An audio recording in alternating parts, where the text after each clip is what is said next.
और उसी राम सिंह कस्बा के परिवार में खुले मन से कह रहा हूं, किसी को कोई दिक्कत है आके बात कर लो। उन्होंने पीठ में खंजर घोंपने का काम किया। परंतु बहुत से जयचंदों ने भी अपनी भूमिका निभाई। मुंह में राम बगल में छुरू लेकर भी कई लोग अब सत्ता के नजदीक आने की कोशिश में लगे हैं।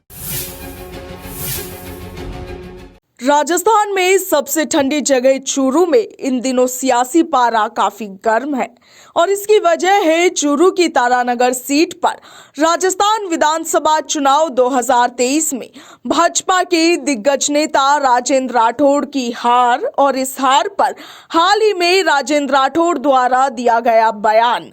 7 बार के विधायक राजेंद्र राठौड़ ने 8वीं बार में तारानगर से अपनी पहली हार का ठीकरा जयचंद्र और विभीषण के सिर पर फोड़ा है। इस बार चुनाव के अंदर जो पराजय हुई वो जनता जनार्दन का निर्णय स्वीकार्य है, परंतु बहुत से जयचंदों ने भी अपनी भूमिका निभाई और मुंह में राम बगल में छुरू लेकर भी कई लोग अब सत्ता के नजदीक आने की कोशिश में लगे हैं।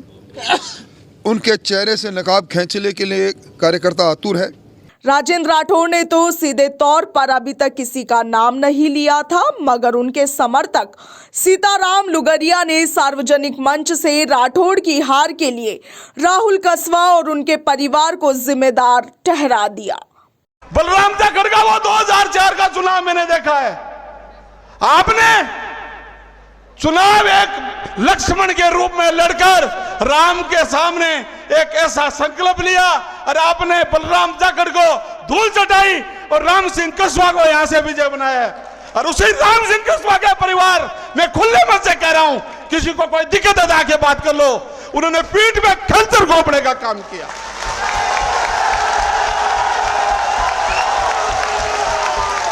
अरे भले आदमी, तेरा राजनीतिक जीवन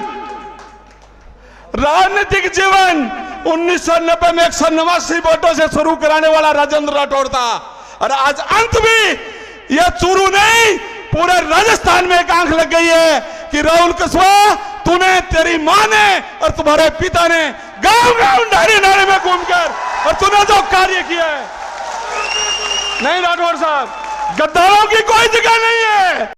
उनके इस बयान के बाद से राजस्थान की सियासत में मानो तूफान आ गया है। राजेंद्र राठौड़ और उनके समर्थक के इस बयान के बाद हमने राहुल कस्वा से बात करने और उनका वर्जन जानने की कोशिश की तो राहुल कस्वा ने साफ तौर पर यह कहा कि जो भी मामला है उस पर जवाब मेरी पार्टी देगी। कुछ दिनों पहले सोशल मीडिया पर एक ऑडियो रिकॉर्डिंग भी वायरल हुई थी। इस ऑडियो में राठौड़ के 2 समर्थक आपस में बात कर रहे थे। वे बीजेपी सांसद राहुल कस्वा पर हार का ठीकरा फोड़ रहे थे। इस ऑडियो के वायरल होने के बाद सियासी गलियारों में राठौड़ और कस्वा के आपसी संबंधों को लेकर खूब चर्चाएं भी हुई। तो वहीं चुनाव हारने के बाद चूरू के सादुलपुर में राठौड़ ने सोमवार को पहली बार मीडिया से खुलकर बातचीत की। इस दौरान उन्होंने कहा कि जनता का फैसला स्वीकार्य है, मगर इस हार में बहुत से जयचंदों ने भी अपनी भूमिका निभाई है। उन्होंने ये भी कहा कि मुंह में राम बगल में छुरी लेकर भी कई लोग सत्ता के नजदीक आने की कोशिश कर रहे हैं। उनके चेहरे का नकाब जल्द ही उतरने वाला है। अब किसका नकाब उतरेगा ये तो वक्त ही बताएगा, मगर राजस्थान की सियासत में मचे इस घमासान के बाद अब चर्चाओं और अटकलों का बाजार गर्म हो गया है। Bureau report, Punjab Kesari, Rajasthan.